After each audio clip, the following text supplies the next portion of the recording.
اللہ تعالیٰ نے قرآن پاک میں کون کون سی چیزیں ہمارے لیے حرام قرار دی گئی ہیں جن کو کھانے سے ہمیں بہت بڑا گناہ مل سکتا ہے، بلکہ اللہ تعالیٰ کی نافرمانی ہو سکتی ہے۔ آج ہم ان چیزوں کے بارے میں بات کریں گے، لیکن یہ جو چیزیں قرآن پاک میں اللہ تعالیٰ نے بتائی ہیں سورۃ مائدہ کی آیت نمبر 3 میں، اس میں کھانے سے، عام حالات میں کھانے سے منع کیا گیا ہے، لیکن اگر کوئی مسئلہ ہو، جیسے انسان بیمار ہو یا بہت زیادہ بھوک کی وجہ سے انسان اس کو کھا سکتا ہے، لیکن صرف اتنا کھا سکتا ہے کہ جتنا اس کی بھوک ختم ہو سکے۔ اب یہ نہیں کہ اللہ تعالیٰ نے اگر کہہ دیا ہے کہ بیماری کی حالت میں یا بہت زیادہ بھوک کی حالت میں اگر کوئی اور چیز نہیں مل رہی تو ہم یہ کھا لیں، تو پھر ہم کہیں کہ چلو اب مل گیا تو ہم پیٹ بھر کے کھا لیں۔ ایسا نہیں ہے، صرف اتنا کھانا ہے کہ ہم زندہ رہ سکیں۔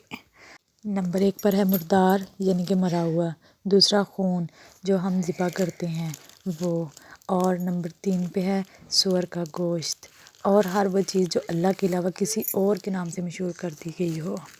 جیسے ہمارے گھروں میں کوئی جانور پیدا ہوتا ہے یا کوئی بھی چیز، تو ہم اس کو کہہ دیتے ہیں کہ یہ اگر زندہ بچ گیا فلاں دربار پہ دیں گے یا فلاں بابے کے نام کا ہے، تو کیا ہوتا ہے کہ وہ اگر ذبح کیا جائے تو وہ کیا ہو جاتا ہے، وہ حرام ہوتا ہے، اسے استعمال نہیں کرنا چاہیے۔ وہ جانور جو گلا گھٹ کر یا چوٹ کھا کر یا بلندی سے گر کر یا سینگ کی ضرب سے مر گیا ہو، یہ سب بھی ہمارے لیے حرام ہے۔ وہ اور نمبر 6 پہ ہے وہ جانور جسے کسی درندے نے پھاڑا ہو، الا یہ کہ ابھی وہ زندہ ہو اور تم اسے ذبح کر لو،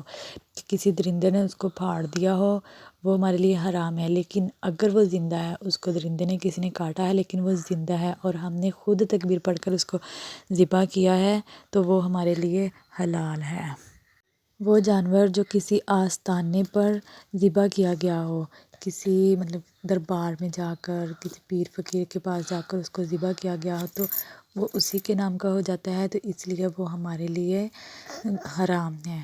اور ہر وہ چیز بھی حرام ہے جسے ہم فال کے تیروں سے تم اپنی قسمت معلوم کرتے ہو۔ جیسے آپ نے کبھی دیکھا ہوگا کہ ہم بازار وغیرہ پہ جائیں تو وہاں پہ وہ ایک طوطا لے کے بیٹھے ہوتے ہیں، آ جائیں جی اپنی قسمت معلوم کر لیں، تو وہ ایک طوطا جو ہے وہ ایک پرچی نکال کے دکھاتا ہے، تو ہم اس کو کہ دکھا رہے ہوتے ہیں پرچی نکلوا کر، تو ان کو کیا پتہ ہوتا ہے، وہ بس ایک تکا ہوتا ہے، ایک تیر ہوتا ہے، اور اس کے بعد ہمارا مائنڈ جو ہے وہ اسی بات پہ لگا رہتا ہے، اچھا اب ایسے ہونے والا ہے، ایسا ہو جائے گا، ایسا ہو جائے گا۔ پھر اللہ تعالیٰ نے خود قرآن پاک میں فرمایا ہے کہ جیسا تم مجھ سے گمان کرو گے میں تمہیں ویسا ملوں گا، اور ہمارے ساتھ ویسا ہی ہو جاتا ہے۔ یہ سب ایسے کام ہیں جو گناہ کے کام ہیں، اگر ہم ایسا کریں گے تو ہم مسلمان نہیں کہلائے جائیں گے۔ لیکن جیسا کہ میں نے پہلے بھی بتایا ہے کہ اگر کوئی مجبوری ہو، ہم بیمار ہوں یا ہمیں اتنی زیادہ بھوک لگی ہو اور کھانے کو کوئی بھی چیز میسر نہ ہو، تو ہم یہ کھا سکتے ہیں، تو اللہ تعالیٰ نے ہمارے لیے یہ حلال قرار دیا ہے۔